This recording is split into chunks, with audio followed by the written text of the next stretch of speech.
बाकी काम जीसस का है, उसके हृदय को जीसस परखेंगे। तो आप सब ब्लेस हो, परमेश्वर में बढ़ रहे हो, परमेश्वर की ग्रेस ले रहे हो। तो अगर माँ मरियम की तरह आप लोग रेडी हो, अपने आप को समर्पण कर रहे हो, तो परमेश्वर कहते हैं कि तुम्हारे जीवन में तुम धन्य कहलाओगे, तुम ब्लेस कहलाओगे। मैं तुझे ऐसे नहीं छोड़ूंगा, मैं तुझे बदनाम नहीं करने के लिए चुन रहा हूँ, मैं तुम्हें ब्लेस करने के लिए, तुझे ऊंचा करने के लिए चुन रहा हूँ। तो कभी शर्मिंदा ना हो कि लोगों को हम क्या बोलेंगे, हम छुपा के प्रभु को मानेंगे, लोग क्या बोलेंगे। प्राउड फील करो, क्योंकि आप चुने गए हो, वो नहीं चुने गए हैं जिससे आप शर्मिंदा हो रहे हो। आप गर्व महसूस करो कि परमेश्वर ने, दुनिया के मालिक ने आपको चुना है। ये कोई छोटी बात नहीं है, ये कोई छोटी बात नहीं है, बहुत बड़ी बात है। परमेश्वर कहते हैं घमंड करो, अंदर एक प्राउड चलना चाहिए, अंदर एक आपके आनंद चलना चाहिए कि जो आपके पास है वो लोगों के पास नहीं है।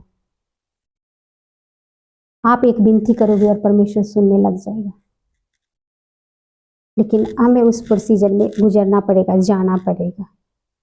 लोग सोचते हैं यीशु मसीह के पास आते हैं, हमारी गवाही क्यों नहीं आई, हम नहीं आएंगे। मत मानो, जीसस को तुम्हारी इतनी जरूरत नहीं है कि तुम्हारे पैर पकड़े हो। अगर वो मरियम ना मानती तो क्या जीसस अपना काम नहीं करते? क्या और कोई लड़की नहीं चुनती? वो इकलौती ही थी दुनिया में।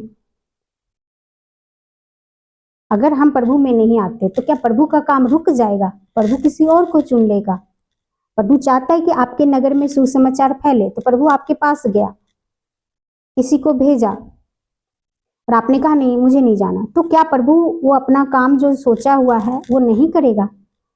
वो किसी और को चुन लेगा, आपको अब रिजेक्ट कर देगा, किसी और को चुन लेगा, वो काम तो अपना निकलवा लेगा। आप घर बनाने के लिए एक मजदूर ढूंढने जाते हो, एक ठेकेदार ढूंढने जाते हो, एक ठेकेदार रिजेक्ट कर देता है, आपके काम को नहीं लेता है, आपकी बात नहीं बनती है, तो क्या आप मकान बनाना कैंसिल कर देते हो? क्या दूसरे ठेकेदार के पास जाते हो, दूसरे लेबर के पास जाते हो? आपने तो तय कर लिया आपने मकान बनाना है, तो दूसरा ढूंढ लेते हो आप मजदूर। उसी तरह परमेश्वर है, अगर परमेश्वर ने आपको मौका दिया है, आप एग्री हो तो ठीक है, नहीं तो परमेश्वर अपना काम कर लेगा, वो दूसरे को ढूंढ लेगा। आपको बीज बोने के लिए बोला जा रहा है, अगर आप बीज रहे हो तो अच्छा, आपको परमेश्वर ब्लेसिंग देना चाहता है।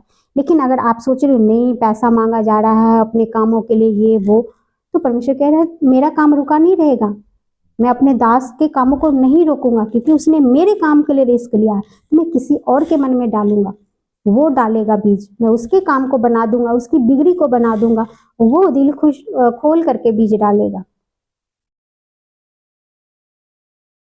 परमेश्वर का कोई काम नहीं रुकता। योना नबी ने कहा कि परमेश्वर मैं आप नहीं जाऊंगा सुसमाचार सुनाने के लिए।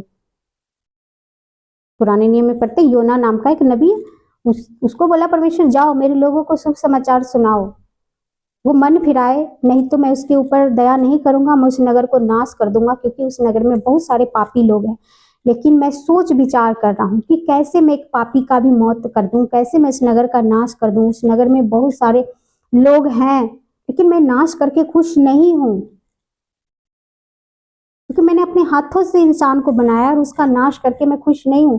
तो तुम जाओ और लोगों को बताओ कि वो गलतियां करना छोड़े, मन फिराए, परमेश्वर को याद करे, सृष्टिकर्ता को याद करे। वो संसार में खो गए थे,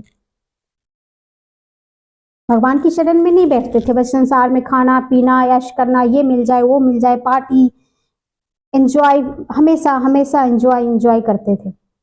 उनको लगता सब कुछ हमने किया है, वो भूल गया उस मालिक को कि वो चला रहा है दुनिया को। तो योना नबी ने कहा कि परमेश्वर मुझसे नहीं होगा, वहां के लोग बहुत ढीठ है, आपकी बातों को नहीं मानेंगे, मुझ में इतनी हिम्मत नहीं कि आपकी बातों को मैं पहुंचा सकूं।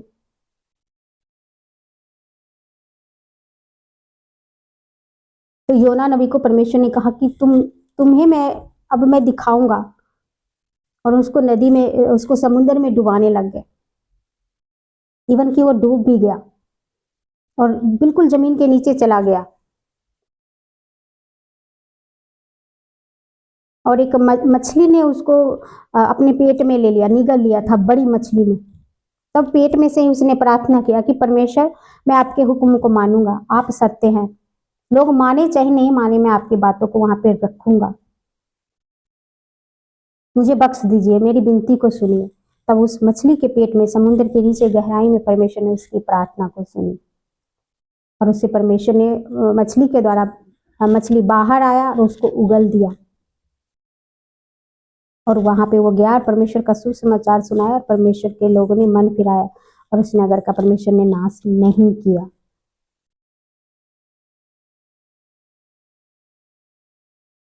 उस नगर पे परमेश्वर का अनुग्रह हुआ है। आज कोई सुसमाचार सुनाता है, हमें लगता है कि ये हमारा कुछ चेंज करने आया है, नहीं, तुझ पे परमेश्वर का अनुग्रह हुआ है,